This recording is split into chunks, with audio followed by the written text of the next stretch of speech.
আসসালামু আলাইকুম ভিউয়ার্স, কেমন আছেন সবাই? আজকের আলোচনার বিষয় আপনারা থাম্বনেল দেখে বুঝতে পারছেন। আজকের বিষয়টা খুবই গুরুত্বপূর্ণ। গতকাল জনপ্রশাসন মন্ত্রণালয়ের সংবাদ সম্মেলনে বক্তব্য দিচ্ছিলেন জ্যেষ্ঠ সচিব মোহাম্মদ মুখলেসুর রহমান।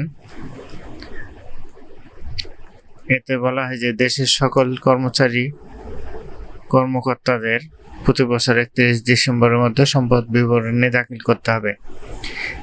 তবে এই বছর 30 নভেম্বরের মধ্যেই দাখিল করতে হবে এবং নির্ধারিত ছকে ফর্ম নিজ নিজ মন্ত্রণালয় বা দপ্তরে সম্পদ বিবরণী জমা দিতে হবে। চলেন ভিডিওটি দেখে নেওয়া যাক। 31শে ডিসেম্বরের মধ্যে জমা দিতে হবে প্রতি বছর। যেহেতু এই বছর আমাদের নতুন একটা বছর পাইনি, ভাঙা বছর, এই জন্য এই বছরেরটা 30শে নভেম্বরের মধ্যে জমা দিতে হবে। এবং এটা কিভাবে জমা দিতে হবে? এটা সিলগালাকৃত খামে সংশ্লিষ্ট কর্তৃপক্ষের নিকট জমা দিতে হবে। খামটা থাকবে সিলগালাকৃত। আর ভুল তথ্য কিংবা গোপন যদি এমন কোনো তথ্য থাকে যেটা মিসলিড করে, এদের ব্যাপারে আমাদের এটাকে বলে 1979 এই বিধিমালা অনুযায়ী শাস্তিযোগ্য অপরাধ। এটা হলো এই অনুসন্ধানমালা সকল সরকারি কর্মচারীর ক্ষেত্রে প্রযোজ্য। এখন কর্মকর্তা কর্মচারী সবাইকে সরকারিভাবে কর্মচারী বলা হয়।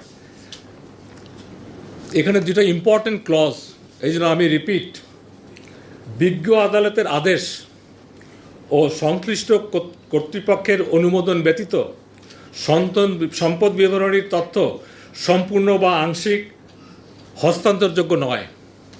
আই রিপিট, বিজ্ঞ আদালতের আদেশ ও সংশ্লিষ্ট কর্তৃপক্ষের অনুমোদন ব্যতীত সম্পদ বিবরণীর তথ্য সম্পূর্ণ বা আংশিক হস্তান্তরযোগ্য নয়। ক্লজ 2, সম্পদ বিবরণী অতি গোপনীয় দলিল বিধায় এক্ষেত্রে তথ্য অধিকার আইন 2009 প্রযোজ্য হবে না। সম্পদ বিবরণী অতি গোপনীয় দলিল বিধায় এক্ষেত্রে তথ্য অধিকার আইন 2009 প্রযোজ্য হবে না। আর দুটো বিষয় এখানে ইম্পর্টেন্ট, আমরা অনেকে বলেছিলেন, আমিও বলেছিলাম যে জমা না দিলে কী হয়। জমা না দিলে অনেক কিছু হয়। এখানে আমি আইনের ধারা হিসেবে বলতে পারি, প্রথমে হলে যদি জমা ঠিকমতো না দেয়, তথ্য গোপন করে, প্রথমে যেটা হয় এটাকে বলে লঘুদণ্ড দেওয়া হয়। যেহেতু কাগজটা আমি দিব, এখানে আমি উচ্চারণ করতে চাচ্ছি না। লঘুদণ্ডেরও ক, খ, গ, ঘ 4টা স্টেপ আছে। এবং তারপরেও যদি সেটা লঘুদণ্ডের চেয়ে অতিমাত্রায় অপরাধ হয়, তখন গুরুদণ্ড দেওয়া হয়।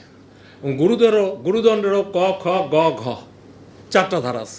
নিয়মিতকরণ, যে পদে আছে তার চেয়ে 1 স্কেল নামানো, যে গ্রেডে আছে তাকে 1 স্কেল গ্রেডে নামানো, এটা হলো গুরুদণ্ড। খ,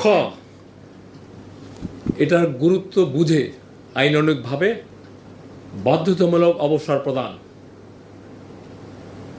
it depends on the gravity of the offence. গ, চাকরি হইতে অপসারণ।